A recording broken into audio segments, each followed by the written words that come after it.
The quiet road there are places in the world that do not speak loudly.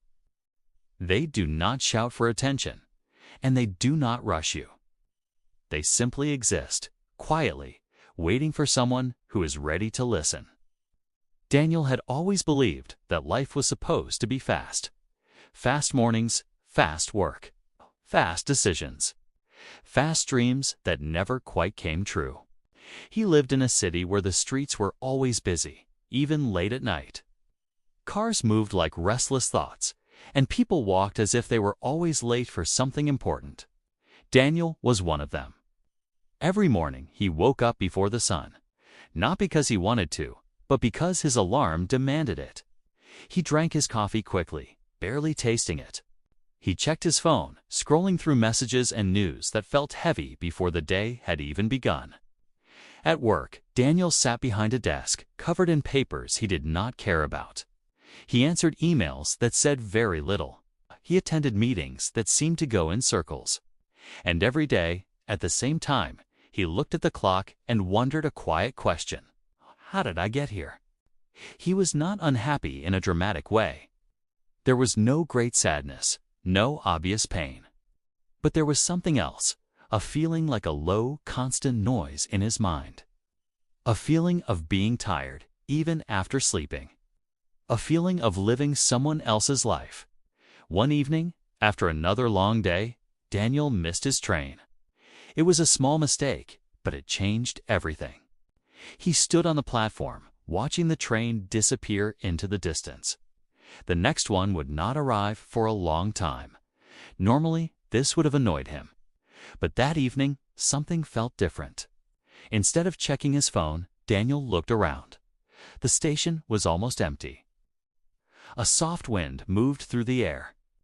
For the first time in weeks, he noticed the sound of his own breathing. There was a small road near the station. Daniel had passed it many times, but never walked down it. It looked narrow and quiet, almost forgotten. Without thinking too much, he decided to walk. The road led away from the noise of the city. With every step, the sounds became softer. Cars faded. Voices disappeared. Even his thoughts began to slow down. After several minutes, Daniel noticed a small house at the end of the road. A warm light shone through its windows. Outside, a wooden sign moved gently in the wind. It read, ****, T, books. Silence, ****. Daniel smiled without realizing it. Something about the place felt kind and honest. He pushed the door open. A small bell rang softly. Inside, the air smelled of tea and old paper. Shelves filled with books covered the walls.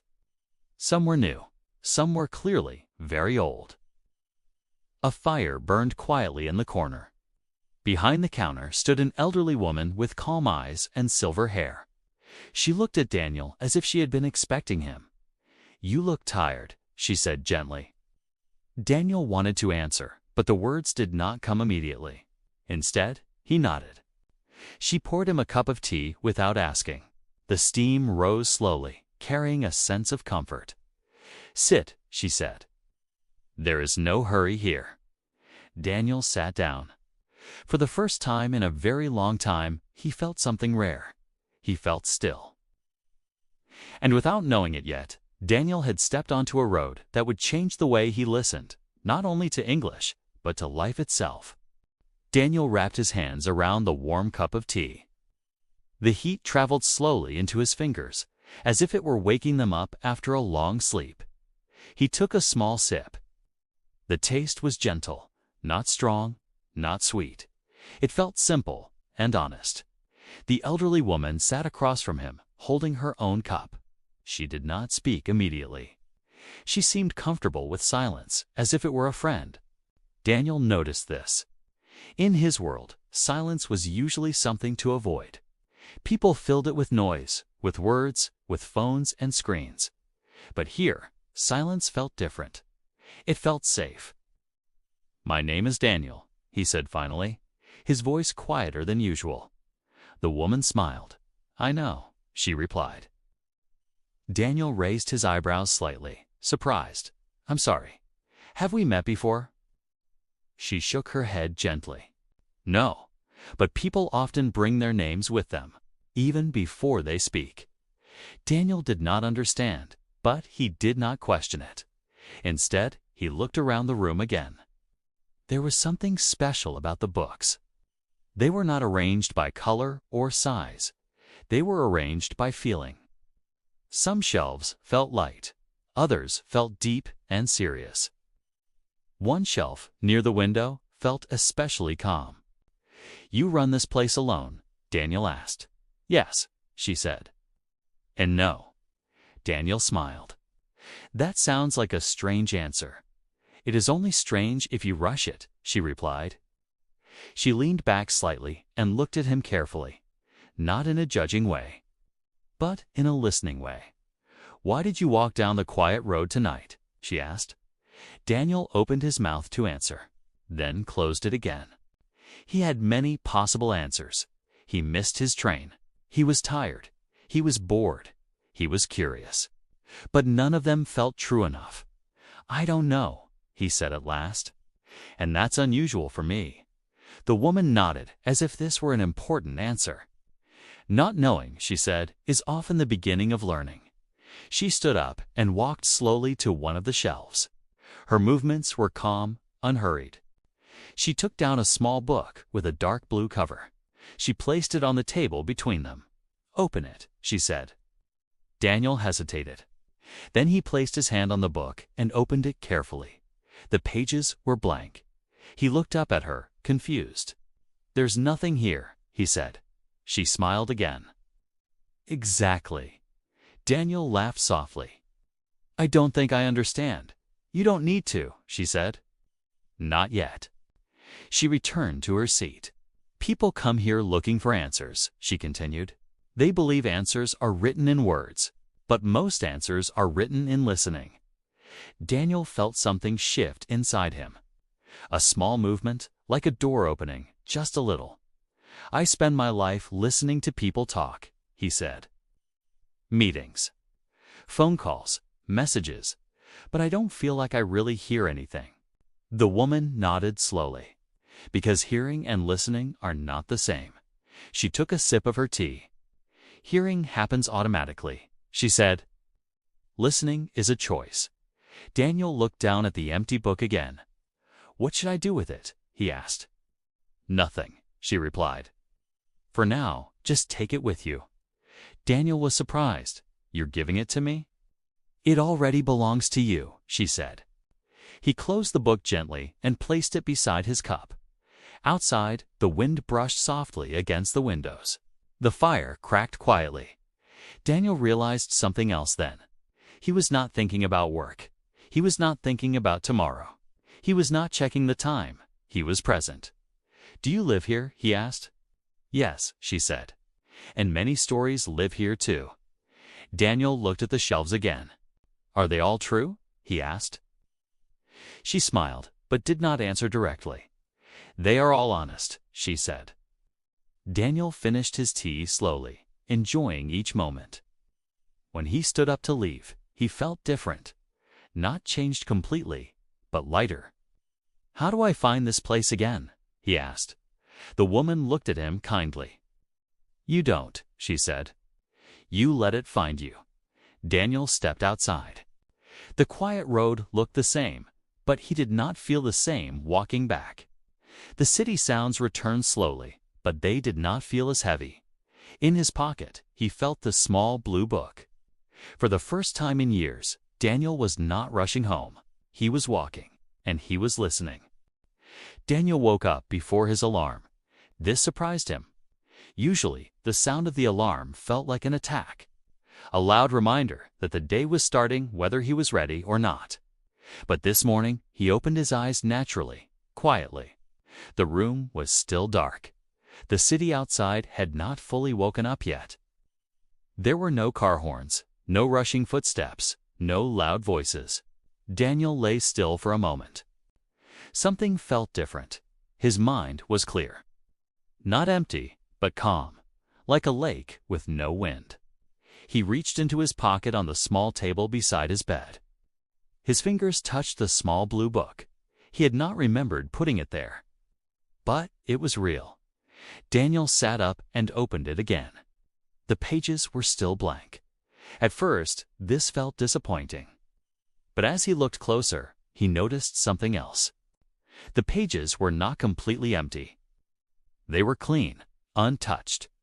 Waiting, Daniel closed the book and took a deep breath. For the first time in a long time, he did not immediately reach for his phone. Instead, he made himself a cup of tea. He stood by the window and watched the city slowly wake up. Lights turned on one by one. A bus passed quietly. A bird landed on a nearby roof. Daniel realized something important. Life had always been happening like this. He had just been too busy to notice. At work later that day, things were the same. The same desk, the same papers, the same emails. But Daniel was not the same. During a meeting, he listened instead of planning what to say next. He noticed pauses in people's voices. He noticed tiredness behind confident words. He noticed when someone wanted to speak but did not. This made him uncomfortable at first. Listening deeply always does. But it also made him feel more connected. At lunch, instead of eating quickly at his desk, Daniel walked outside. He sat on a bench and opened the blue book again. Still blank. He smiled. "Not yet," he whispered. That evening, Daniel found himself standing near the train station again. This time, he had not missed his train. He looked at the narrow road, the quiet road. For a moment, he wondered if it had all been a coincidence. If the place, the woman, the tea, if they had been real at all. Then he felt the book in his pocket. He walked. The road welcomed him with the same soft silence, the same calm air, the same feeling of stepping out of time. The small house was there. The light was on. Daniel pushed the door open. The bell rang softly. The woman looked up and smiled. "You came back," she said. "I think," Daniel replied slowly. "I never really left." She nodded, pleased. "Good," she said. "Then we can begin." She gestured for him to sit. "This place," Daniel said. "What is it?" She considered the question carefully. "It is a space," she said, "where people remember how to listen." "To others?" Daniel asked. "And to themselves," she replied. She placed another book on the table. This one was heavier. "Open it," she said. Daniel did. This book was not blank.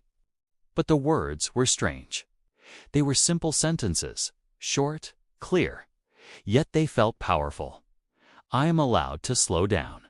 My voice matters, even when it is quiet.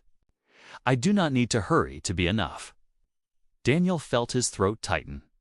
"These words," he said softly, "they feel familiar." "They are yours," the woman said. Daniel looked at her. "Who are you?" he asked. She smiled, her eyes warm. "I am someone who listened once," she said, and decided not to stop. Outside, the wind moved gently. Inside, the fire burned steadily. Daniel understood something then. This was not a place to escape life. It was a place to learn how to live it differently. And his journey had only just begun. Daniel followed the woman through a narrow hallway behind the main room.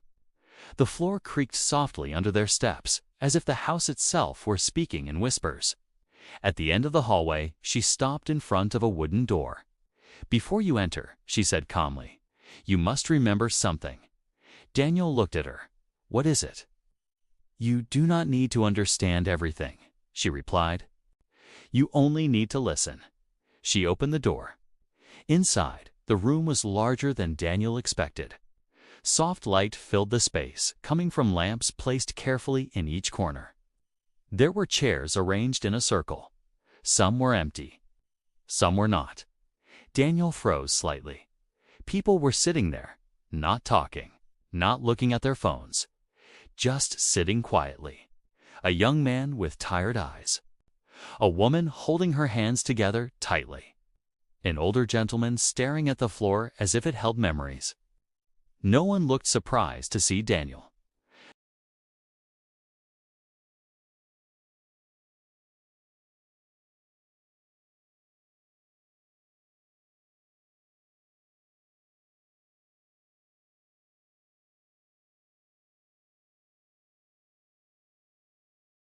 In this room, she continued, we listen without fixing.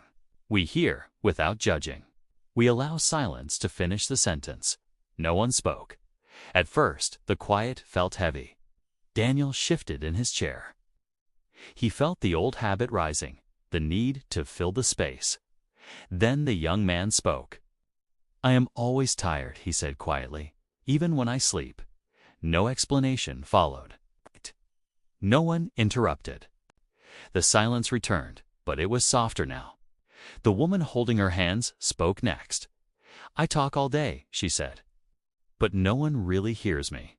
Her voice trembled slightly. Again, silence. Daniel felt something move inside him. He recognized these feelings. They were his too. The older gentleman lifted his head. I lost someone, he said, and I never learned how to speak about it.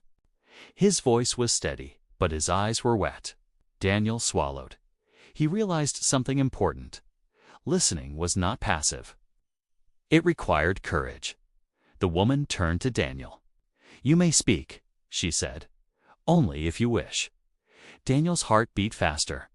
He had spoken thousands of words every day, but this felt different.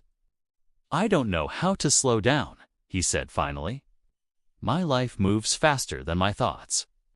His voice sounded honest, unprotected. No one reacted dramatically. They simply listened. Daniel felt relief spread through him like warm light. After some time, the woman stood. That is enough for tonight, she said. Thank you for your voices. The group began to leave quietly. Some nodded to Daniel. Some smiled gently. When the room was empty, Daniel stayed seated.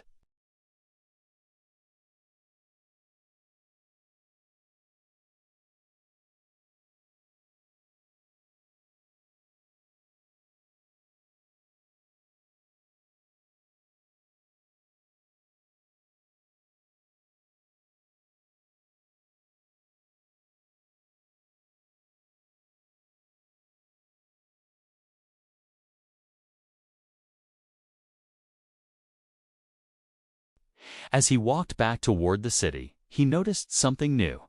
He was no longer afraid of quiet. He welcomed it. And somewhere inside him, a voice he had ignored for years was finally being heard. In the days that followed, Daniel began to notice something unusual. The world had not changed. The streets were still busy.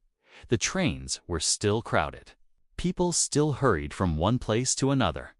But Daniel moved differently. He walked more slowly. He breathed more deeply. He listened more than he spoke. At work, his colleagues noticed first. You're very quiet today, one of them said. Daniel smiled. I'm not quiet, he replied gently. I'm listening. During conversations, people began to speak more openly around him. They paused less. They corrected themselves less. They felt heard. One afternoon, a colleague stayed behind after a meeting. I don't know why, she said, but I feel calmer when I talk to you. Daniel did not know what to say, so he simply listened. That evening, Daniel walked the quiet road again. The woman was waiting. You are carrying the silence with you now, she said. I don't want to lose it, Daniel replied. You won't, she said, as long as you respect it. She handed him a small notebook. This one, she said, is 4 words. Daniel opened it. The first page contained a single sentence, written neatly. Speak only what matters. Daniel felt a quiet strength rise inside him. Over the next weeks, Daniel began to write. Not long sentences, not perfect thoughts, just honest ones. Moments, feelings, small truths. The notebook slowly filled, and something else happened. People began to find him. A friend he had not spoken to in years called him late one night.